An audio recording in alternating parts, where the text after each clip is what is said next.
இடம்பொருள் நேயர்களுக்கு வணக்கம். ஸோ இன்னைக்கு பார்த்தீங்க அப்படின்னா இப்போ திரும்பி பாண்டியன் ஷோ சீரியலில் நமக்கே ரசிக்கிற மாதிரி அடுத்த ஒரு எபிசோடையும் கொடுத்துட்டாங்க. இப்போ பார்த்தீங்கன்னா கண்டினியூஸாக சிறகடிக்க ஆசை, மகாநதி அண்ட் பாண்டியன் ஷோஸ் 3 சீரியலுமே பார்க்கறதுக்கு அவ்வளோ நல்லா இருக்கு. பாக்யலட்சுமிலாம் யூஸ்வலாகவே இருக்க மாதிரி அதே விஷயங்கள் தான் திருப்பி போயிட்டு இருக்காரு. குட்டி குட்டி சேஞ்சஸ் மட்டும் இருக்குன்னு வச்சுக்கோங்க. இருந்தாலும் இந்த 3 சீரியலுமே ஃபீல் குட்டான விஷயங்கள், அதாவது நம்ம பார்த்து ரசிக்கிற மாதிரி விஷயங்களும் இருக்கு. அதே சமயத்தில் பரபரப்பும் விறுவிறுப்பும் குறையாம அங்கங்கே வச்சுட்டே தான் இருக்காங்க. இதில் இப்போ பார்த்தீங்கன்னா இப்போ இந்த கதிர் ராஜியை வச்சு தான் கதையில் நிறைய விஷயங்கள்லாம் நடந்துச்சு. அவங்க கல்யாணத்துக்கு பிறகு இந்த குடும்பமே மாறினது, அதுக்கப்புறம் அந்த ஒரு பரபரப்பு எல்லாமே தாண்டி இப்போ கதிரும் ராஜியும் எப்படி ஒன்று சேருவாங்க, அவங்க 2 பேத்துக்குள்ள எப்படி காதல் மலரும். ஏன்னா எல்லா சீரியல்கள்லையும் முக்கியமான ஒரு ட்ராக்காக வச்சுக்கிறது என்னவா இருக்கும் அப்படின்னா ஒரு கட்டாய கல்யாணமோ இல்லை ஒரு சந்தர்ப்ப கல்யாணமோ ஒரு விரும்பாத கல்யாணம், பொருந்தாத கல்யாணம் ஏதாவது நடக்கும். நடந்ததுக்கு பிறகு அவங்க 2 பேர் மனசுக்குள்ள எப்படி காதல் வருது அப்படிங்கிறத காமிச்சு மோதல் டு காதல் ட்ரோப்பை கொண்டு போயிட்டு இருப்பாங்க. அந்த மாதிரி ஒரு விஷயம் தான் இப்போ இங்கேயும் நடந்துட்டு இருக்கு. அதில் இன்னைக்கு எபிசோட்ல அதுவும் இவர் வழிக்கூட்டு விழுந்ததுன்னா பழைய காலத்து டெக்னிக் தான். தம்தனன் பாரதிராஜா சாரோட காலத்திலிருந்து இருக்கக்கூடியது.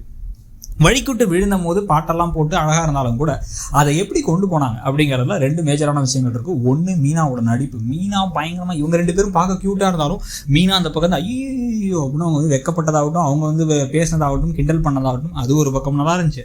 கதிர் அதுக்கப்புறம் என்ன செஞ்சாருங்கிறது இருக்குது. திருப்பி போய் அந்த பக்கெட்டை கொண்டு வச்சு நீயே கொஞ்சம் எடுத்து போய் வச்சுக்கமா, 200 ரூபா பக்கெட்டை உடச்சேன்னா அப்புறம் எங்கள் அப்பா 200 கேள்வி கேட்பார் அப்படின்னு சொல்லிட்டு போனதும் நல்லா இருந்துச்சு.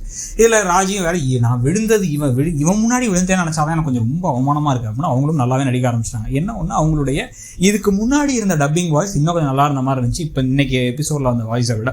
ஸோ இப்போ இதுக்கு பிறகு தான் பார்த்தீங்க அப்படின்னா இதே மாதிரி அப்பப்போ குட்டி குட்டி தருணங்கள்லாம் நிறைய நடக்க போகுது. இல்லை வேற இந்த சரவணனை இந்த மேட்ரிமோனி சைடில் பார்த்த பொண்ணை பார்க்கறது கூட்டு போகிறது, அங்கேயும் அந்த பொண்ணு கோவப்பட்டு போயிடுறது. போனதுக்கு பிறகு என் வீட்டில் அதை வச்சு ஒவ்வொரு குட்டி கலாட்டாவும் இந்த பக்கம் செந்திருக்கு மீனாக்கு ஏதாவது குட்டி கலாட்டா சண்டையா எல்லாம் நம்ம கல்யாணம் முடிஞ்சனால தானே அவர் புலம்புறது. கதிர் ராஜிக்கிட்ட எல்லாம் நம்ம கல்யாணத்தால் நீ அவசரப்பட்டு உன் கல்யாணத்தில் ஓடி போனதுனால தான் அப்படின்னு திரும்பி பேச, அதை வச்சு இவங்க 2 பேத்துக்குள்ள சண்டை வர்றது. இந்த சண்டைகளுக்கு நடுவில் அவங்களுக்குள்ள ஒரு பாசமும் இருக்கிறது அப்படிங்கிறது தான் கதையில் இப்போ அடுத்தடுத்த விஷயம் வரப்போகுது. இதில் பார்த்தீங்கன்னா அந்த ஃபேமிலியில் எல்லாத்தையுமே நமக்கு பார்த்தா பிடிக்கிற மாதிரி கேரக்டர்ஸ் ஆகிட்டாங்க. பாண்டியன் கூட ஆரம்பத்தில் ரொம்ப ஒரு மாதிரி ஒரு இரிட்டேட்டிங்கான கேரக்டராக அந்த மாதிரி இருந்தார், நமக்கு பார்த்தாலே எரிச்சல் தர மாதிரி. இப்போ அப்படி இல்லை, அவரையும் நம்மளால புரிஞ்சுக்க முடியுது, அவருடைய பாசத்தையும் புரிஞ்சுக்க முடியுது. அவர் எப்போ கதிர் மேலே அடிபட்டு படுத்து கிடந்தபோது பார்த்துட்டு கண்ணீரை செஞ்சுட்டு போனாரோ அப்பவே நமக்கே நெகிழ்ச்சி ஆயிடுச்சு. ஸோ இந்த மாதிரி விஷயங்கள்லாம் தாண்டி இப்போ இந்த கதையில் கேரக்டர்ஸ்லாம் அடுத்து என்ன பண்ண போகிறாங்க அப்படிங்கிறதான் நமக்கு முக்கியமான விஷயமா இருக்குது. இதில் கதிர்ராஜுடைய நெருக்கம் ப்ளஸ் சரவணனுக்கு யார் பொண்ணாக இருக்க போகிறா, கல்யாணம் எப்படி நடக்க போகுது அப்படிங்கிற கேள்விகளும் இருக்குது. இதில் நீங்கள் என்ன விஷயத்தை அதிகமாக எதிர்பார்க்குறீங்க? மீனா செந்தில் உங்களுக்கு பிடிச்சிருக்கா, கதிர்ராஜியை பிடிச்சிருக்கா, இல்லை சரவணன் பழனிவேல் மாதிரி இன்னசென்ட்டான அதே சமயம் அப்பாவித்தனமான கேரக்டர்ஸ் இருக்கிறது பிடிச்சிருக்காங்கிறத சொல்லுங்கள். கூடவே உங்களுக்கு இந்த கதையில அடுத்த என்ன எதிர்பார்ப்பு இருக்கு அப்படிங்கிறதையும் சொல்லுங்க. தேங்க்யூ.